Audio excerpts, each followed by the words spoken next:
Hi everyone, it's Melanie here today with my husband Dave. Hi. He's not going to be quite as amusing as my other assistant if you've been watching my videos, but I had some things I wanted to share about his recent experiences and I thought maybe it would be better coming from him. So just a little background, when we met, Dave was probably, significantly overweight. Let's just put it that way. I was about 330 pounds. Yeah, and that was right around his highest weight. I think you'd lost like 10 or 20 pounds right before we met.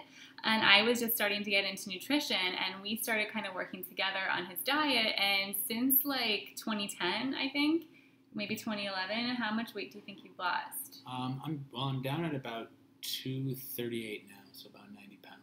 Yeah, so almost 100 pounds of weight loss, and that's definitely been over several years. It's not a quick thing that's happened, but there were times at the beginning where a lot of weight came off pretty quickly while we were first making changes. And of course, as you get more and more weight off and reach your ideal weight, you get closer to that, then it definitely slows down. So anyways, we can talk more about that story, what changes we made to Dave's diet, and how he's kind of been able to maintain that and not only lose the weight, but maintain it for several years. But I wanted to share with you something that he had experienced, I think, about a week ago. And I mentioned this in one of my other videos, that you really have to be consistent with your changes, because any little veering off of the path really takes you a while to recover from. And I wanted to just give you a specific example, and I thought Dave could share it with you. So, so about a week ago, he said he went out to lunch and he got chips that he usually gets. He usually gets sweet potato chips, but they didn't have the right kind, and he ended up with some pita chips, which have wheat in them, which is something that we avoid in our family. And we didn't really know that Dave had a particular problem with wheat, but it's just something that we haven't been eating for a while. And so tell us what happened. How did you feel that day after you ate the pita chips? I felt a little a little headachy. You had a headache? A little bit. Not a giant headache, but, just kind of something that, it faded rather quickly. But it was definitely noticeable that, I was eating something that my body wasn't used to and my body wasn't really prepared for. Did you have any changes in energy that day? I don't remember. Okay, so he didn't feel good with that afternoon after lunch, but then that's not even really the worst part. So obviously for Dave, the symptom that he most monitors is his weight. So you checked your weight, and what happened with your weight?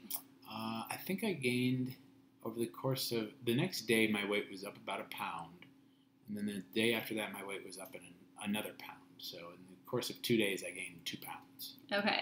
So that definitely sounds to me like inflammation. So you're not going to gain that kind of weight just from calories.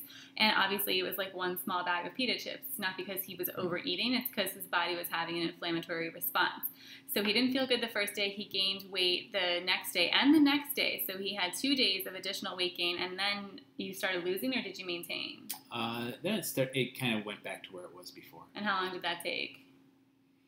2 or 3 days. 2 or 3 days. So he had 2 days of weight gain, 2 to 3 days just to get back to where you were, right? So then now we're breaking even. You're not even like at a place of weight loss now.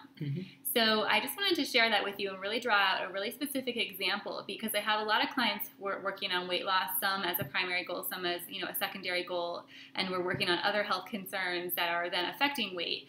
But I get a lot of questions about this, and people say, well, I mostly follow it, and sometimes I eat some sugar, and sometimes I eat some dairy, and sometimes I eat some wheat, and it depends. Everybody has different trigger foods, but those are the top 3.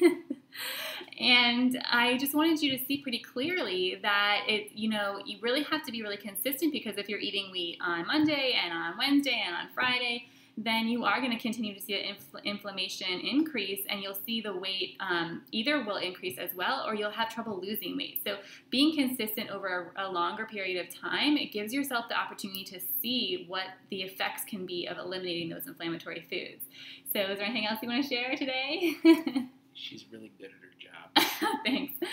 So we can share more of Dave's story. Let me know what questions you have about weight loss, what questions you have about how food impacts your weight, and we'll talk to you again in the next video. Bye.